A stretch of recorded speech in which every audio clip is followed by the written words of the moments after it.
When Steel talks, everybody listens. It's Calypso Jazz. Anyway, so I think, well, I'll just start going this way. I'm going to start with Mr. Garvin Blake, who was our master of the steel pan, who began as a steel panman and then moved himself into the jazz world. So let's start with him. Garvin, if you want to give us a little talk about how you did that, that's your mic. And we'll go right around and see where we get, and maybe you all have some questions. So, Mr. Garvin Blake. Okay. Good afternoon, everyone. Thanks for coming out. My story in Pan, I was born in Belmont, Port of Spain, in Trinidad, and I had the good fortune of being raised right next to a steel band. It was like a local steel band called Steravax, with my uncles played, cousins. So from an early age, maybe 5, 6, I was exposed to Pan. So I really didn't grow up into jazz. I grew up the traditional thing, you played in the local bands. Then when I was 9, I came to New York and joined the local bands here. I was a member of the Exhibits, a band that's now defunct. And then I joined Brooklyn Airs, which was really a top band in the 70s. I played there a while. All that time I basically played panorama music, calypso, but I've always kind of what we would call ramage, so I guess there's always been a jazz element to what I did.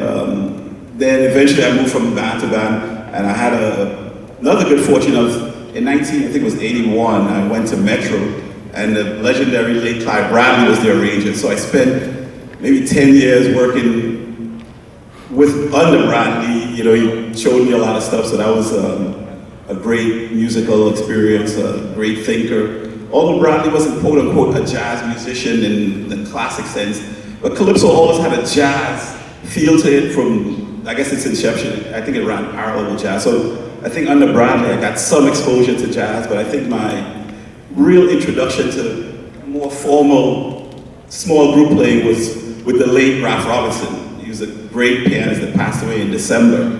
I had the good fortune of joining his group and playing in a small ensemble, and that was kind of it was kind of a totally different environment. I was used to play with 80 people. There's like maybe 10 people playing the same instrument, the same lines. Start playing with Ralph, he was like thrown into the deep end. There's no cover, no place to hide, no big iron section to hide behind. So, and from there I kept doing that. Ralph moved on, and I met Frankie McIntosh, which was, consider myself very fortunate. And for the last maybe 10, 15 years, more or less, I've been playing this Calypso jazz, you know, but at the heart I'm a pan man, but I play jazz, or attempt to play, but that's kind of my story, how I got into jazz. Next we have Mr. Étienne Charles, if I'm hand the mic over, and Professor Charles came to things a little bit differently, as he'd tell you, because a native of Trinidad, came here to the United States and studied music formally at the Juilliard, both classical and jazz. So he kind of traverses all of these worlds, the classical, the jazz, the calypso, and tell us a little bit more, Professor, if you would. Hi everybody, good night, welcome. Very similar to Garvin, I actually grew up in between worlds, because I grew up playing in small brass bands in Trinidad, but I also grew up playing in a steel band. So I was lucky enough to learn. I was in a band called Phase 2 Pan Groove, and my mentor he still is a man named Len Boozy Shaw, and he's one of the foremost arrangers on the instrument.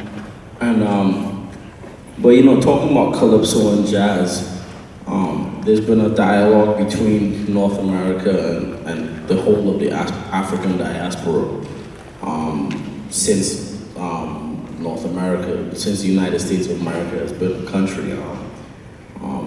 All West African diaspora derived musics have an improvisational element, and they have an expressive or soul element, and they all have the element of the groove. And when you put those three things together, that's what calypso is as well. Calypso comes out of the stick fight tradition, also known as kalinda or bois. And in the Gaia, which is where the stick fight happens, is normally a group of drummers that play. And in addition to the group of drummers, there's a group of people singing what's called a lavwe. The lavwe is a chant. And the person who leads the lavwe way is called a chantwell or a chantwell, which is a patois word for the singer. And that chantwell is singing based on what is happening. It's almost like a sports commentator. But in addition to telling the people what's going on, he or she is also telling the fighters how to fight. And so that's the root of the Calypso tradition. So at the core of Calypso is improvisation and groove and soul, just like it is with jazz. The main difference between Calypso and jazz was that earlier in its inception, jazz started utilizing heavier European harmonies and European influences. And Calypso, and specifically Trinidadian folk music, maintained a certain level of folk until I would say about World War I era, when you started to hear like quattros and violins and flutes, more orchestral instruments in the music. But that's, for me, Calypso and jazz. To me, Calypso and jazz, really, they're very similar. They're almost the same thing.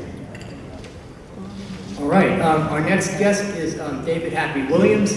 Some of you may, if you're familiar with Happy, you may think of him more as a jazz bassist, but his dad, Buddy Williams, was a great band leader in Trinidad, and Happy's also a go-to guy for Calypso. So maybe give us a little bit of that kind of intersection of jazz and Calypso from the perspective of a rhythm player. Hi, good evening. Welcome. I'm David Happy Williams. My father, John Buddy Williams, was bass player, band leader back in the 40s, 50s, 60s. And my introduction, I actually played classical. I started off on violin, but I never liked it. I couldn't get a good sound. It always sounded squeaky, and my friends, when they passed by the house, if I was practicing, they would make fun of me. So it didn't take me long, but the bass was always in the house because my father was a bass player. So I gravitated to the bass. It was almost natural because I heard it so much, you know. Also, there were a lot of other groups. Both my brothers played. One played with Andrew Tanker. My other brother Monty, he had a band called Casanova. So there was always music, somebody rehearsing in the house. But I did not hear jazz until I left in 1962. I went to London. And that's when I started hearing Miles Davis and Dave Brubeck and all the jazz people, Lee Morgan. And my life changed forever because as much as I played steelpan, I played with Calypso bands at home. One of the first tunes I heard was Sidewinder by Lee Morgan, and it had that beat, that funk thing. And like I say, my life was changed forever. That I knew how closely, like you say, closely the two were related, Calypso and jazz. Then I started hearing people like Monty Alexander and some other people, and that was it. So when I came to America, one of my first jobs here was with Roberta Flack. I played with her for about 2 years. And I was amazed that these people were most of the American people, Billy Taylor, who I had worked with, they were smitten with Calypso. And they welcomed it, if they wanted to know more about it. So Roberta, I would tell her, she said, David, how do you get that feel that you all have? I said, well, it's, you have to have that beat-um-bum. She said, what do you mean, pum? So I said, well, it's like count the one and then drop out and count the four. So it's like 1, pum. Like the two, never mind the two. 1, 2, 1, 2, and then 4. So, but they were, we had a lot of fun with it. And in those days, I was like one of the few from the Caribbean playing this music with these people. But since that, people like Étienne here and a lot of others, even Roberta's, he used to work with her too. Some Ralph McDonald, he was around, he was working with her. He wasn't born here, but his roots are Trinidadian. So again, I always try to, as a matter of fact, and I've been told this, when I play without even being conscious of it, I always hear the steel, the part of it, and the calypso, and I think maybe that's one of the reasons certain people call me to work with them, because they love that feel. So I try, I don't think I could ever get rid of it, but I hope never to have that ingredient in the music. It's very special. Thank you. All right, thank you. Our final guest here is someone who many of you know, Mr. Frankie McIntosh. Also someone who, well, first I should say Vincent, but that's okay, we'll still let him up there, right? That's small island, okay. So, and he also studied formally, actually here at Brooklyn College, both mostly classical music, but he grew up playing jazz because his dad was also a band leader, and just absorbed a lot of calypso and so forth. And well, tell us your story if you would, please, Maestro McIntosh. Yeah, first of all, thank you, Greg, and everyone else for inviting us in. Yeah, I can trace music in my family back to my paternal grandfather. His name is George McIntosh. He wore several hats. He was a champion of the common man. He fought for representative government in St. Vincent. He fought for adult suffrage and the right of the Baptists to vote. He's a chemist and druggist, but he's also an accomplished pianist and clarinetist. And he saw to it that all his children, took formal music lessons, including my father, of course. And that became a tradition. My father, in turn, had me study with his piano teacher, a lady by the name of Miss Eunice Horn. When I was very young, probably around the time that I was born, my father formed a band called Melatones. It is essentially a dance band, but it would also accompany like foreign artists, like Spoiler would come over from Trinidad, they would back him. As a matter of fact, there's a Spoiler. There's a story that then I was still a baby in the cradle. The Spoiler was at the house and he picked me up and improvised a calypso. It's on the spot. The content of the lyrics came that this baby would grow up to be a musician in the footsteps of his dad. So, to this day, I don't know whether I should thank or blame Spoiler. Anyway, my father's dance band repertoire, in those days, it wasn't like, Polaroid. You either play calypso or reggae or whatever. Reggae didn't exist then. You had to play mambos, you had to play waltzes, you had to know a few merengues, calypso of course, but you also had to know a few foxtrots and swing pieces. So his repertoire would include pieces by Basie, Duke Ellington. My father was a sax player. One of his favorite saxophonists was, he liked Charlie Parker. He also liked Lester Young, the Illinois Jacket, I think. This is, So I grew up listening to Jumping by the Woodside, Red Top, or, whatever. And on Sundays at our house, family members would assemble. And friends of the family played instruments, and we just have jam sessions. And the repertoire would be like Coleman Hawkins, Body and Soul. I remember Robin's Nest. And, things like that. Also on the radio at the time, all the musicians who played on records like Behind Sparrow and so on, these are all people who were influenced by jazz. Like Vassal de Freitas, Butch Jimenez, when you listen to the harmonies, essentially what they would do in the States. They listen to Voice of America a lot in records. So leaving St. Vincent, I left St. Vincent in the late 60s, and I went to Antigua. I worked with a band called Laviscom. Laviscom played 3 nights a week at clubs and dance halls sometimes. So the other 3 nights they played hotels. And when the hotels, we played strictly standards. So that was a good training ground. And in Antigua, actually, I met the great pianist Teddy Wilson. Yeah, he would come and stay at Anchorage Hotel and just hang out with us. He liked our band, so we went to and I pestered him with questions. My best Vincent accent. Teddy, why do you do that? What's that? So he also had a bass player called Alex Lane. And I found out Alex's father was from St. Vincent, so we struck up a relationship. And Alex showed me some voicings. We played standards from the fake book, but we kind of voiced them how we heard them. But Alex showed me, what they were doing here, And I kind of soaked it all up.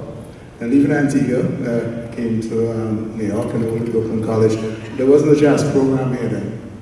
So I, once on the classical track, studied with a great piano teacher, Zen Fishbein. At the time, I was doing gigs outside with, Charlie Parker's bass player, Tommy Potter, who used to work with Jimmy Tyler. So I got to know Jimmy Tyler through Tommy Potter. Don Maynard. One of the first gigs I did coming to New York was with the Lyle Smith Orchestra, and that's a funny story there. The lineup was Ray Copeland on trumpet. Ray Copeland's a heavyweight. Payson Tudor from Barbados, an excellent trumpeter. On saxes, we had Howard Kimbrough, and I can't remember who the others were. But it was a really heavyweight lineup. The bass player and the guitar player got lost. So it was just me and these guys. They gave me the bass shot and they said, look, well, you should play the organ instead of playing the piano, so you can play bass line. I think Gordon Edwards was a bass player. Yeah, he got lost with the guitar playing the game. So, kind of struggled through it. And, started doing gigs, in New York, gaining some experience. I studied with John Lewis, piano player at City College. And then I went to NYU, where I studied had some good teachers at NYU as well. Frankie, I'm ensemble. going to stop there because I got a couple more questions and we're going to be running out of time here. Oh, sorry. It's all right. It's all right. Well, what I'd like to do is just kind of throw out a musical question at these 4 gentlemen and just see who wants to pick it up. I think we all know that central to American jazz, African American jazz, is improvisation, instrumental improvisation. Now, Calypso, to my ear, as I think of modern Calypso from the 1960s on, let's say, there's not a lot of instrumental improvisation. There's lots of vocal improvisation, that's for sure, but not so much instrumental improvisation, nor in the way the modern steel band is developed, especially for Panorama, is there much improvisation. They're pretty much set scores, and yet you all have come to bring improvisation into this. So I wonder if you could just talk about your thoughts about improvisation and where that kind of maybe fits into Calypso and steel band and so forth. And I'll just throw it out. Who wants to pick it up and take it? Improvisation, we didn't do a lot. I grew up, one of the things I did was the steel band with Invaders Steel Orchestra. They were like 1 block from my home, so I was always there in the yard. In those days, kids my age didn't play with steel bands, so me and my brothers, we were some of the first of our age to play with steel bands. So I didn't grow up hearing a lot of improvisation. It's like usually, what we do steel band to do. But once I left home, I got to London, I started working with an African band, some brothers from Nigeria. and they were playing a lot of high life and, you know, African rhythms, and to me, and they improvised a lot. There were some great musicians. Pete King was one of the guys. And I learned so much from these guys, even though it was rhythmic, some of the stuff reminded me of home, but there was a lot of room to improvise. It was not as locked in. Everything was, you know, there was loose. So for me, that was like a jumping off point.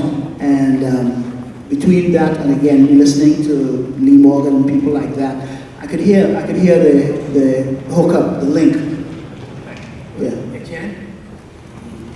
Yeah, it's a topic for debate, but the earliest Calypso recording has improvisation on it. And that was in 1912, long before jazz was ever recorded. Instrumental Calypso was recorded in New York City 5 years before any jazz records were ever done on phonograph. I want you to just let that sink in for a second. And it was an integrated band. It was both white and black musicians. It was led by a man named George Bailey. The band was called Lovey String Band. And they played paseos, which is the precursor to Calypso. You listen to, I hear it in waves. Sometimes certain albums you'll hear somebody improvising in between the chorus and the verse. Sometimes you like Frankie, who was a great arranger in the soca and calypso styles. And one of my favorite parts of listening to the records from the 80s is listening to Frankie take solos and fade. I believe that's how I learned to improvise in the calypso style, is by listening to some of Frankie's right-hand solos. You listen to Lord Kitchener's My Landlady, and in between every single chorus, Fitzroy Coleman takes a solo. And I think it really came down to whoever was there, if they were an improviser or not. If they were an improviser, they would just improvise. And if they weren't an improviser, they would just play the band chorus in between. But at the beginning of Calypso, there is improvisation. So. Absolutely. Garvin, you want to give us a point of view from the steel pan? Yeah, I think from steel pan, improvisation is probably at the heart of it, because the evolution of steel band is people not, quote unquote, formally trained in music. So these guys were using their ear. So by definition, if you're using your ear and you're following along, to a certain degree, you're improvising. So way back, you had guys like Emmanuel Riley. These guys were really soloing. Unfortunately, there's not too much of it was recorded, but even when I came to New York, I had a kind of like a mentor. His name is Mahadi, Lenny Guilford. He always improvised to the point that Bradley would say, hey, what are you doing? You're pushing the thing into the song. So I think Pan always had that. We always would get 4 or 5 guys after rehearsal that got together, maybe like a simple, what we call a 4-chord, and guys would just hit any note until they got a good rhythm and found some notes. So I think improvisation is at the heart of Pan music. Panorama it's kind of frozen improvisation. So what Bosie's doing, that's stuff that he did probably just with his friends after, but you know, it's probably frozen for Panorama and got probably more developed. But I think at the heart, when you go back to guys like Spree and Ellie Man, they had to be improvising because they weren't reading scores. They would hear a tune on the radio and they would ramage and riff. So I think improvisation is probably like a natural thing in music. So I think it's definitely part of the evolution of Pan. Very good. Well, all three of them have blown holes in my theory. Thank you very much, gentlemen.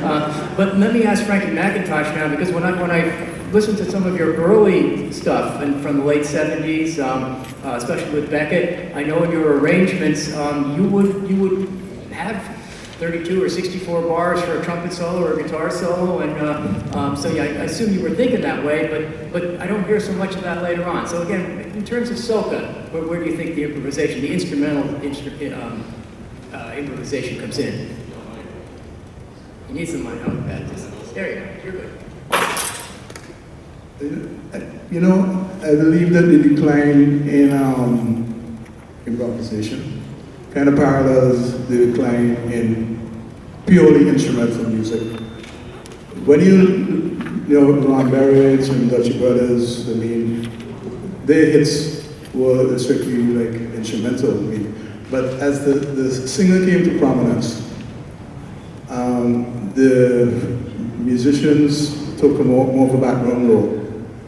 And then as the harmony, a lot of attrition occurred to the harmony. Most of the soca pieces now are like 1, 4, 5, or, you know, just like a loop. So there's not much to improvise on. But, you know, there's still great improvisers, I mean, there. I mean, the difference now and then is that whereas now these groups, like Maiden and Alan Parley, for instance, are considered aesthetic groups. But Jimenez, I mean, we would hear him playing behind Sparrow. That's like mainstream music. But and most of the music now is like, you know, sequence or synthesized, so there's not much room for improvisation. In the pan, they were probably the only surviving, you know, vestige of instrumental music. There is still improvisation there. Absolutely. And I guarantee you're going to hear lots of improvisation this evening when we get to the music. We just have a couple minutes left, and then we're going to take a quick break to let these guys catch their breath before we start the music. And I wonder if we might have a couple of questions out there. If anybody would like to ask these gentlemen again on the topic of Calypso Jazz or anything else musical. Somebody have a question? We have. Talk loud, talk loud. Nice and loud.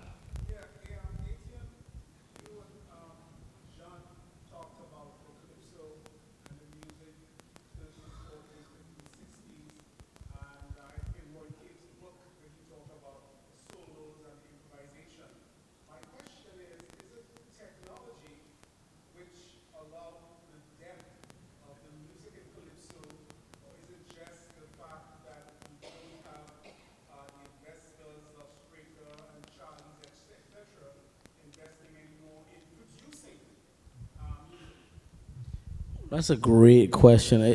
The question he was asking is about, if you didn't hear, it's about if the question is, do we think that technology has something to do with the decline in, one, the improvisation in the music, and two, in the music itself, and simply because of the lack of investors now in the industry.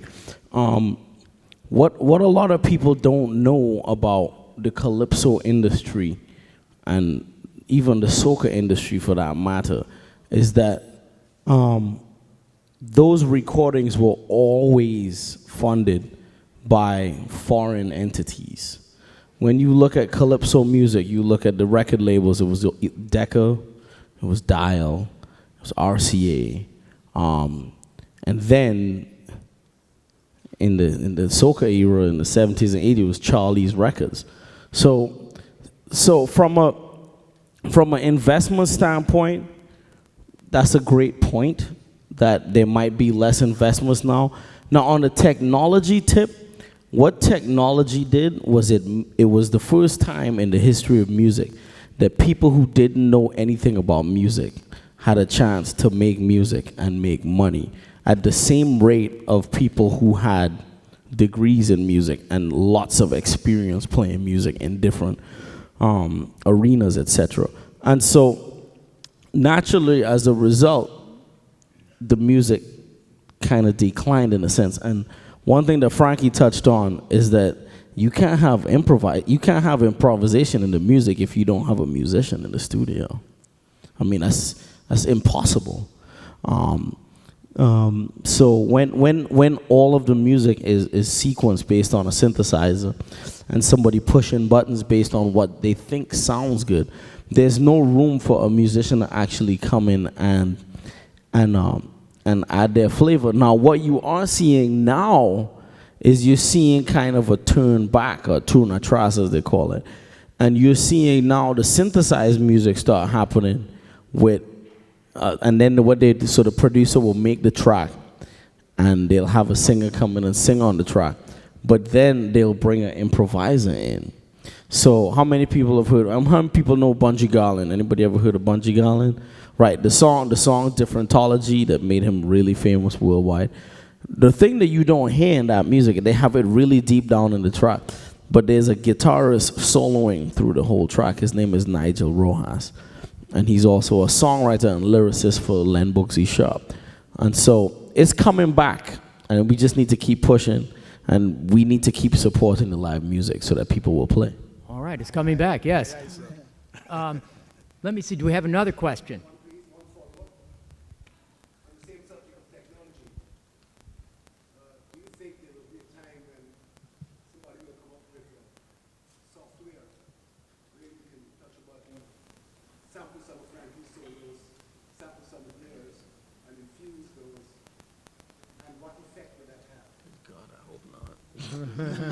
Who wants to handle that?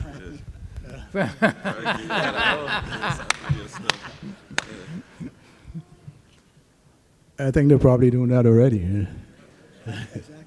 Time may already be here, yeah, I don't know. Yeah, I know they sample James Brown. I mean, you know, they sample bass lines and do raps on that. And, you know, going back in music history, they used to do things like that. You know, if you look at music, let's say from the 13th century, you'd have like a popular song on one line, and then the religious song, a fragment on another line. Those are like samples, you know, equivalent to sampling today. So, I mean, it's not far-fetched, you know. But what the effect would be, I'd hate to, I don't want to predict it. I couldn't guess. All right. One more question, maybe, and then we'll get set up for the music. Yeah. Okay. Sir? Professor McIntosh, please.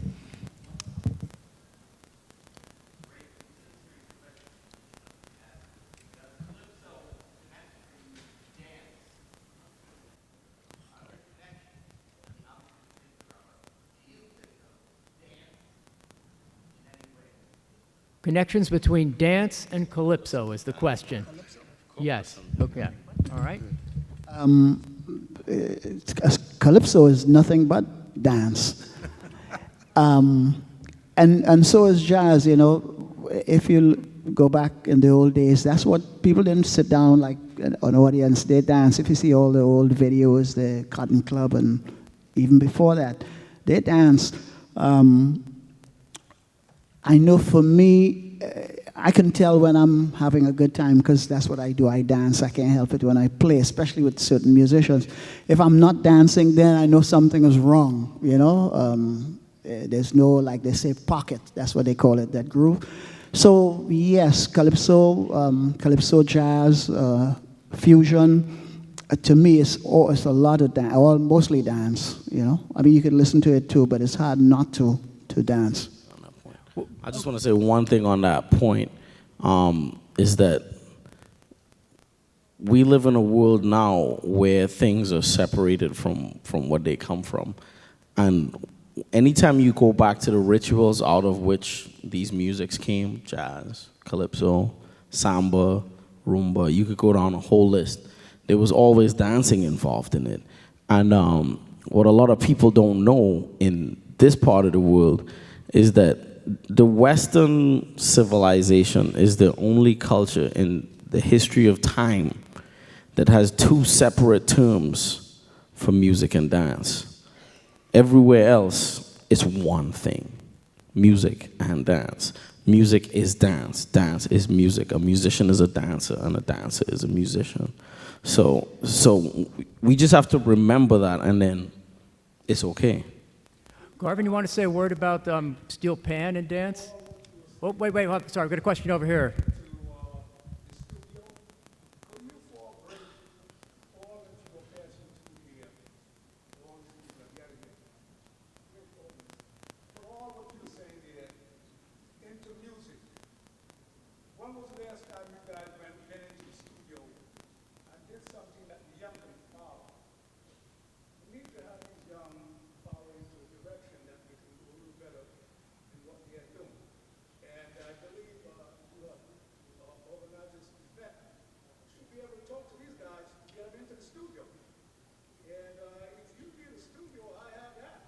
Okay. That's Mr. Ralston Charles there. Okay.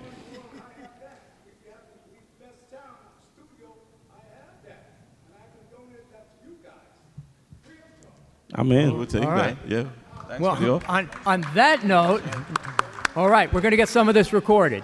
Good music to listen to again. I think they are starving to get some good music. Please, you guys can get together. Amen. Amen. All right. You want to just say a quick word about dance and the steel pan, and then we're going to wrap it up. Well, as Étienne said, I think music and dance are synonymous. But I think one of the troubling things for some people in the pan world, panorama has become such a...